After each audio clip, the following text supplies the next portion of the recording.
Nadie duda que los procesos de enseñanza y aprendizaje que ocurren en las aulas constituyen el corazón de la escuela. Investigaciones nuestras e investigaciones realizadas en todo el mundo muestran que las buenas prácticas de enseñanza no solo están acompañadas por muy buenos docentes, sino que también la práctica pedagógica del director influye en que en la escuela se aprenda. No obstante, es habitual escuchar a mis colegas directores decir que esta es la dimensión pedagógica de su tarea, es la que le presenta el mayor de los desafíos. Las otras dimensiones de su trabajo, cuando se tienen que ocupar de cuestiones institucionales, comunitarias, administrativas, ocupan un tiempo que no siempre dejan espacio para su práctica pedagógica. Esto es hasta paradójico porque lo central de la escuela es la enseñanza, el director debería ocuparse de lo central de la escuela y muchas veces esto le resulta imposible. ¿Cómo se construye la dimensión pedagógica de la práctica del director? Una puerta de entrada posible es a partir de las observaciones de clase. Y estoy hablando tanto de directores de escuelas primarias como también de escuelas secundarias. El director tiene que construir un rol de asesor, de poder asesorar a sus docentes. Y cuando digo asesorar, no me refiero a capacitar. Me refiero a acompañar, a sostener las prácticas, a abrir espacios de diálogo, espacios de escucha, espacios para desnaturalizar lo que el profe ya tiene naturalizado. Y este es un espacio a construir entre el director y el docente. Posiblemente un director de una escuela secundaria no pueda hacer esto con todos sus profesores, pero va a tener que elegir un foco por donde empezar a trabajar y construir esta práctica de asesoramiento, que es la que va a generar algún tipo de cambio o algún tipo de mejora en su práctica. Muchas veces, hablando con directores, aparece como un gran temor a entrar al aula, un gran temor a la devolución que deberían hacer a los docentes, sobre todo si no pertenecen al mismo campo disciplinar. Nosotros sostenemos que en realidad un director no solamente puede, sino que parte de su práctica pedagógica consiste en acompañar, en asesorar, e implica un trabajo colaborativo. Un director no debería tener todas las respuestas, no se espera que las tenga, pero sí puede abrir un espacio de interrogación, de pensar junto con un colega profesor para inaugurar otras prácticas en el aula. ¿Qué observa un director cuando observa una clase? Bueno, la observación es una práctica situada, va a tener que ver con muchas cuestiones ligadas a su institución, ligadas al docente que va a observar, a los estudiantes, o sea, no podemos generalizar demasiado. Sin embargo, hay algunas cuestiones ligadas a la observación, como podríamos decir básicas, que podrían estar presentes en todo acto de observación que realiza un director en su escuela. Por ejemplo, en primer lugar, observar qué ocurre con el contenido de la enseñanza. Nosotros sabemos que cada acto pedagógico incluye un docente, alumnos y cierto contenido a enseñar. Respecto de ese contenido, la información que circula en el aula tiene que ser clara. Ese es un requisito. Esto no quiere decir que la clase comience con información clara, porque tal vez comienza con una pregunta y recién al final de la clase se llega a aclarar el enigma. Pero lo que quiere decir es que en algún momento de la clase tiene que quedar claro para los estudiantes qué se estuvo aprendiendo, qué se estuvo enseñando, sobre qué trató la clase. En nuestras investigaciones, muchas veces, cuando termina una clase, les preguntamos a los estudiantes, bueno, ¿y qué aprendiste hoy? ¿O qué te enseñaron? Y no nos pueden responder. O no saben bien de qué fue la clase.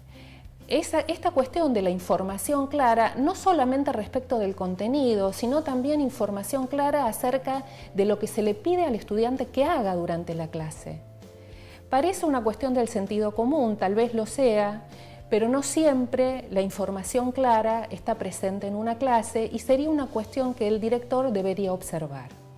Un segundo elemento sobre el que el director podría preguntarse cuando observa una clase es acerca del sentido que tienen esos contenidos que se están enseñando para los estudiantes. Últimamente escuchamos a menudo hablar a los chicos acerca del sinsentido de lo que me enseñan en la escuela. Me aburro, no me gusta lo que me enseñan, no lo entiendo, no entiendo para qué estoy aprendiendo esto, para qué me lo están enseñando. Es un aspecto ligado a la motivación del estudiante. Aquello que se enseña debería tener alguna ligazón con sus intereses, con la vida de los jóvenes, con cuestiones relacionadas con el afuera de la escuela. No siempre en la escuela ocurre esto, no siempre en las clases hay una referencia a algo que le otorgue sentido a lo que se enseña.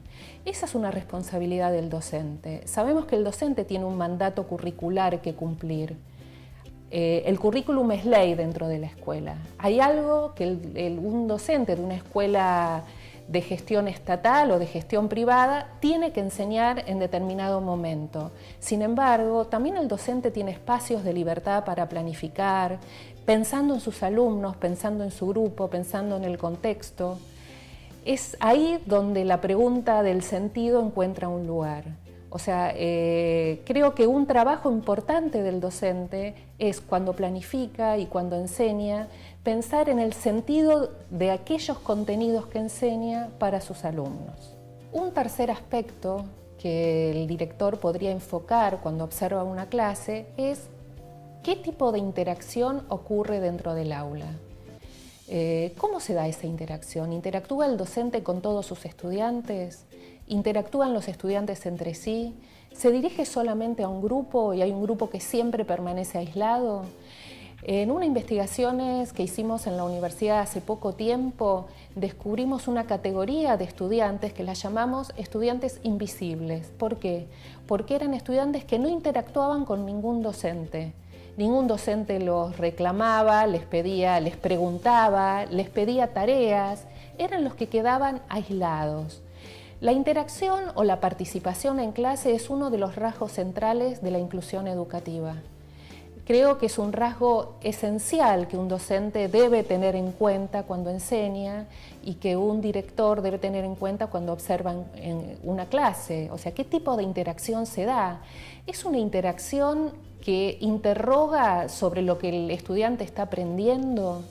Es una interacción que solo ayuda a que el docente continúe con su enseñanza y solo pide una muletilla para avanzar con lo que quiere decir, porque en casi todos los casos se trata de un tiempo que no sobra y de un contenido que es demasiado abundante.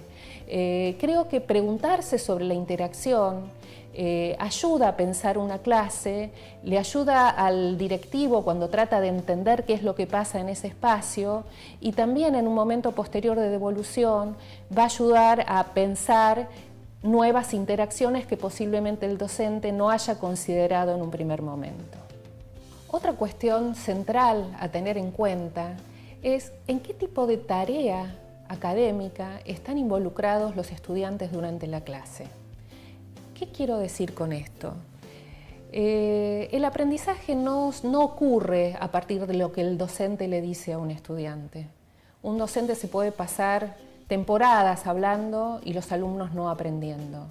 Un estudiante aprende a partir de lo que hace, a partir de una tarea planteada por el docente. Una tarea que desde la teoría se suele llamar tarea académica. Las tareas académicas pueden ser de distinto tipo. Y en general se categorizan en tareas de alta demanda cognitiva, por ejemplo, una resolución de un problema. Si un alumno está implicado durante el tiempo de clase en la resolución de un problema que le implique recurrir a contenidos nuevos para poder resolverlo, es una tarea muy interesante y muy fructífera. Una tarea académica puede ser una tarea de copia, que lamentablemente es habitual en las aulas. Otro tipo de tareas pueden ser las tareas rutinarias, que son aquellas tareas repetitivas, que muchas veces hasta ni tienen demasiado sentido para el estudiante y que en realidad suelen ocupar el tiempo de clase sin obtener a partir de eso un resultado interesante. Es muy importante que el director, cuando observa una clase, pueda entender qué tipo de tarea es la que involucra el trabajo del estudiante, porque esa tarea es la que va a predecir su desempeño posterior. Quien predice qué es lo que el alumno va a aprender no es lo que el docente dice en clase, es la tarea que el alumno hace en la clase. Otro aspecto a considerar es la retroalimentación que el docente brinda a sus estudiantes. Habíamos hablado antes de la interacción. Muchas veces esa interacción tiene como propósito que el docente haga devoluciones a los jóvenes, a los chicos, acerca de lo que van aprendiendo. Estas devoluciones son esenciales. La pregunta que se puede hacer ahí el director es: ¿el profesor realimenta la participación de los estudiantes? ¿Les señala sus errores? ¿Les marca sus aciertos? ¿Los alienta a seguir trabajando? Me parece que eso es un aspecto muy importante de la clase. A veces, por falta de tiempo, el docente no suele enunciar, digamos, este tipo de devoluciones, y sin embargo, para los jóvenes es muy importante escuchar la palabra del docente corrigiendo, alentando, premiando, marcando dónde se equivocó. Y creo que es parte esencial del proceso de enseñanza. Finalmente, una buena pregunta que se podría formular quien observa una clase es la siguiente: si yo fuera alumno de esta clase y hubiese participado de todas las actividades o tareas de las que participaron el resto de los estudiantes, ¿qué hubiera aprendido? Poder responderse a esa pregunta también le da al observador una muy buena información de qué pasó con el proceso de enseñanza y con el proceso de aprendizaje de los jóvenes. Nosotros pensamos que el espacio del aula no es un espacio privado del profesor con sus alumnos, que el director tiene como tarea ocuparse de la dimensión pedagógica de su tarea, y por eso es necesario que entre el aula y que ayude, que acompañe y que sostenga la tarea de los profesores.